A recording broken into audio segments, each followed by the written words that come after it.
जितेंद्र आव्हाड आग लावेत. आव्हाडांना अक्षय शिंदेचं कौतुक आहे. धस यांनी जितेंद्र आव्हाडांना फटकारल्याचं पाहायला मिळतंय.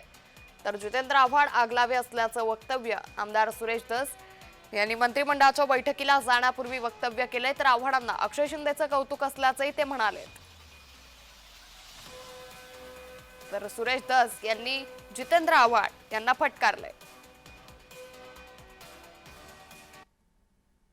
सोमनाथ सूर्यवंशीबद्दल आणि परभणीच्या प्रकरणाबद्दल तुम्हाला फारच जर काही वाटत असेल तर तुम्ही लाखाचा मोर्चा काढा ना.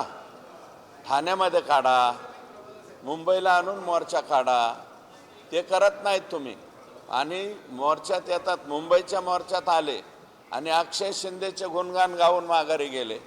अरे त्या लेकराच्या आईवडिलांना किंवा लेकराला काय वाटलं असेल?